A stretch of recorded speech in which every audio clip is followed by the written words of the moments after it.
नमस्कार दोस्तों, मैं हूं आर्यस और आप देख रहे हैं आर्यस टेक्नो। दोस्तों, आज हम लोग सीखेंगे एक्सेल में इफ फंक्शन का प्रयोग कैसे करते हैं। इफ फंक्शन को एक्सेल में लॉजिकल फंक्शन की कैटेगरी में रखा गया है। इसका प्रयोग एक लॉजिक के आधार पर मेन डाटा से कुछ पार्टिकुलर इंफॉर्मेशन को फाइंड करने के लिए करते हैं। इस तरह के डाटा फाइंड करने के लिए इफ फंक्शन के साथ हमें एक लॉजिक कंडीशन देना होता है। इस लॉजिक कंडीशन को पास होने या फेल होने पर हमें किस प्रकार का वैल्यू चाहिए यह भी हमें फंक्शन में डिफाइन करना होता है। आइए हम सीखते हैं इसका प्रयोग कैसे करते हैं। सबसे पहले इसका सिंटैक्स समझते हैं। सबसे पहले लिखेंगे बराबर इफ कोष्टक में लॉजिक टेस्ट। ये लॉजिकल टेस्ट क्या होता है? मान लीजिए आप मार्केट गए, आपने एक लॉजिक लगाया कि अगर एप्पल का मूल्य 100 रुपया से ज़्यादा है तो मुझे बनाना खरीदना है। अगर 100 रुपया से कम है तो एप्पल खरीद लेंगे।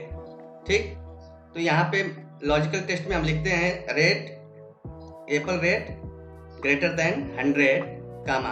अगर उससे बड़ा है तो 100 से ज़्यादा है रेट तो क्या खरीदेंगे आप? बनाना। कामा दे करके बनाना हो गया अपना लॉजिक पास होने पे जो रिजल्ट लेना चाहते हैं। यहाँ पे बनाना लिख दिया, ठीक है, कामा। अगर लॉजिक फेल होता है तो एप्पल लेंगे आप, यहाँ पे लिखेंगे एप्पल। ठीक इसी तरह से एक्सेल में हम फार्मूले का प्रयोग करेंगे। चलिए हम लोग प्रैक्टिकल करके देखते हैं। यहाँ पे एक शीट बनाया है मैंने, टेबल बनाया है। इसमें स्टूडेंट नेम है, मार्क है, रिजल्ट है। मैं चाहता हूँ कि जिसका मार्क 33 नंबर से छोटा है वह फेल हो जाए और जिसका मार्क 33 नंबर के बराबर है या बड़ा है वो उसके लिए यहाँ पे रिजल्ट में पास दिखाए। कैसे लगाएंगे फार्मूला? लिखेंगे बराबर इफ कोष्टक में मार्क पे क्लिक किया मैंने, greater than or equal to 33। Formula का मतलब हुआ अगर दिया हुआ सेल का मान 33 से बड़ा है या 33 के बराबर है कामा, तो कौन सा रिजल्ट चाहिए? कोष्टक में लिखेंगे पास, PASS कामा। अगर ये लॉजिक फेल हो जाता है तो fail.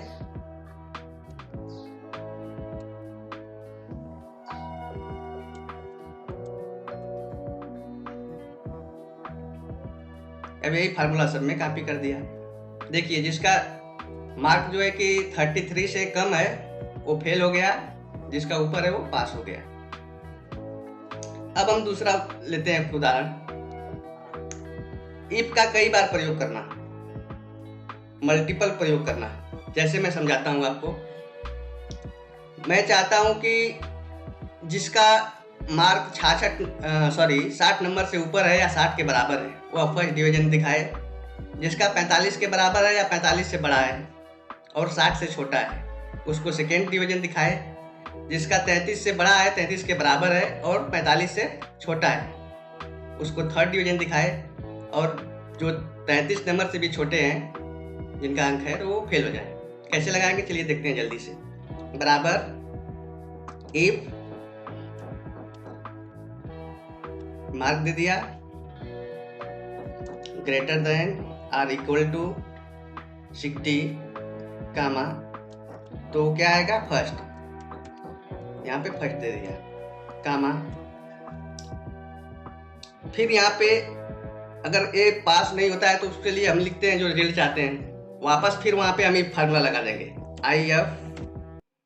If mark greater than or equal to 45 तो रिजल्ट हमारा आएगा सेकेंड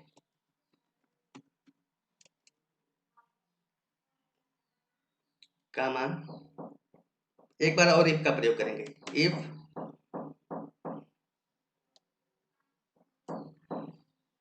मार्क ग्रेटर देन और इक्वल टू 33 तो थर्ड, कामा, नहीं तो फेल।